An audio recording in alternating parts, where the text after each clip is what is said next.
जी, बहुत महत्वपूर्ण बात कह दी है आपने कि जहाँ वो मन की बात करेंगे, वही राहुल प्रेस से बात करेंगे। जी हाँ, बिल्कुल प्रेस से बात करेंगे, थिंकर से बात करेंगे, उतने उनके प्रश्नों के जवाब देने जा रहे हैं और कई मीट में जवाब देंगे, स्टैनफोर्ड यूनिवर्सिटी में भी जवाब देंगे, मैं आपको बताऊँ। अनिल जी, आपके पास आता हूँ।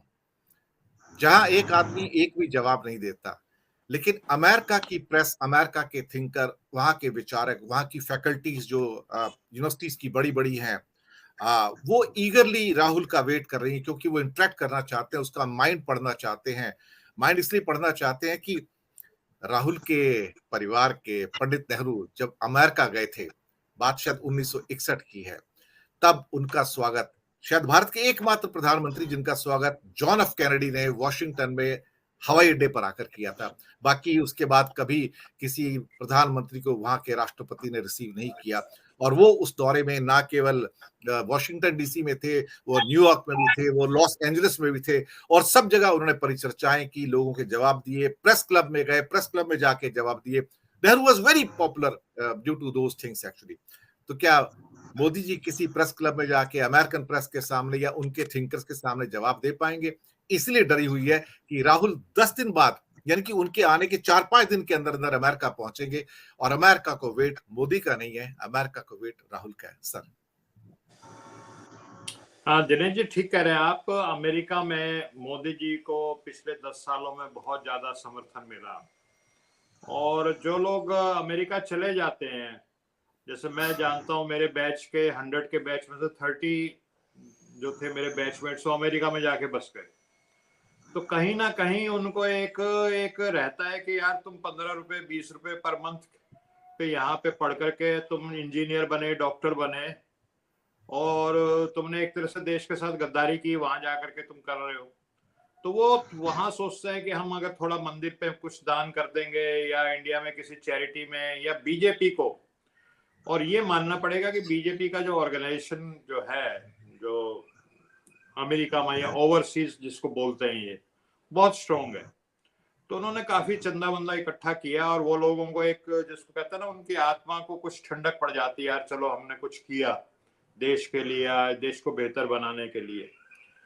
तो व्हाट्सएप ग्रुप रहता है जैसे बैच का, तो ऐसे ऐसे संदेश, मतलब आप यकीन मानिए कि इतना पोलराइजेशन इंडियंस में नहीं था जितना मेरे को अपने जो अमेरिका में जो 40 साल पहले जाकर के बस गए थे उन लोगों में देखने को मिला।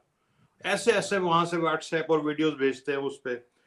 अब जब वो भेजते रहे तो अब मैं यूजुअली तो इस तरह के फोरम्स पे करता नहीं कुछ इस तरह की बातें, लेकिन एक दिन मेरे से रहा नहीं गया। मैंने कहा जब इतना ही सुंदर हो गया भारत और तुम वहां जाके बसे हो तो अपने आग लगा दो अपने पासपोर्ट पे और जो सिटीजनशिप तुमने ले रखी है और आ जाओ फैमिली के साथ। जब इतना ही स्वर्ग बन गया अब इंडिया, तो क्यों आप पड़े हुए हो? और अपने देश की सेवा करो। यहाँ का तुमने अन्न खाया है, यहाँ तुमने मतलब 15 रुपए महीने में तुमने एमबीबीएस करी है, ठीक है। तो दिनेश जी एक भी नहीं आया और आए बाएं इधर उधर की बातें करने लग गए, यार हमारे ना बच्चे यहाँ एडजस्ट हो गए, अब हम फैमिली को छोड़ गए, मतलब उल्टे सीधे तर्क। तो असलियत ये है कि मैं सैम पित्रोदा का भी एक इंटरव्यू पढ़ रहा था।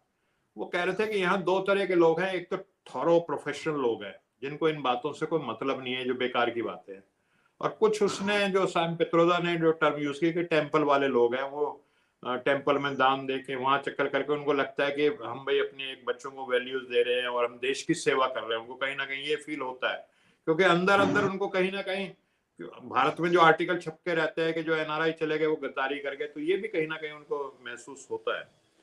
तो अब है क्या कि जो अमेरिका में भी जो लोग हैं उनका परसेप्शन जो है वो बदलना शुरू हो गया है, क्योंकि 9 years is a long time. वो कहता है, आप तो कहते हैं कि week is a long time in politics. 9 साल मोदी जी को हो गए और उन्होंने कुछ कोई अचीवमेंट उनकी कहने को कोई एक अचीवमेंट नहीं है कि हमने ये कर दिया।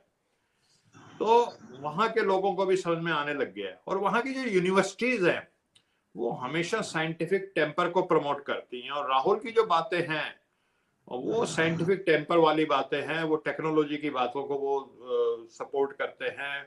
वो मंदिर बनाएंगे और इससे सारे देश का कल्याण हो जाएगा। या अब आपने देखा कि बीजेपी वालों को लग रहा है कि मोदी जी का जादू नहीं चल रहा, कर्नाटक में नहीं चला, तो वो बिहार में एक बाबा को पकड़ रहे हैं कि भाई मोदी जी नहीं चले तो ये बाबा बागेश्वर हमारी नैया पार लगा देंगे। तो अब मैं ये कह रहा था, मैं मोदी जी को थोड़ा चौकन्ना होना चाहिए कि उनकी पार्टी के लोगों का ही उन पे विश्वास कम होता जा रहा है और बाबा बागेश्वर पे विश्वास बढ़ता चला जा रहा है। तो यूएसए में जो इंडियन सिटीजन्स हैं उनके माइंडसेट में भी अब चेंज आना शुरू हो गया है, मैं उसको फील करता हूँ। जो हम जिन बड़े क्लोज फ्रेंड्स हो 1972-73 से एक साथ रहे और उनसे तब से जानते हैं एक दूसरे को, तो अब काफी चेंज आ रहा है और मुझे को लगता है कि राहुल का ये दौरा होगा उसमें जो कंट्रास्ट जो है वो नजर आएगा। और राहुल गांधी का जो आपने जैसे कहा कि जो जीता वो सिकंदर, जब कोई जीतता है तो उसका कद भी उसको लोग सीरियसली लेना शुरू कर देते हैं। मैंने देखा कि बीजेपी वाले भी राहुल को पप्पू नहीं कहते। आपने कहीं किसी ट्विटर पे या फेसबुक पे, अब मैंने पप्पू लिखा नहीं देखा पिछले काफी दिनों से, राहुल गांधी जब से उन्होंने भारत जोड़ो यात्रा की है। तो राहुल गांधी का कद लगातार बढ़ रहा है, सारी चीजें हो रही हैं। और मोदी जी जिसको कहते हैं ना, it never rains it always pours, मुसीबतें कभी अकेले नहीं आती है, पहाड़ टूटता है उनका। तो मोदी जी को चारों ओर से जो है वो एक तरह से पता लग रहा है। और जो समर्थक इंडिया में भी जो बीजेपी के समर्थक है उनको भी समझ में आने लगा यार 9 साल में डिलीवर तो कुछ नहीं किया।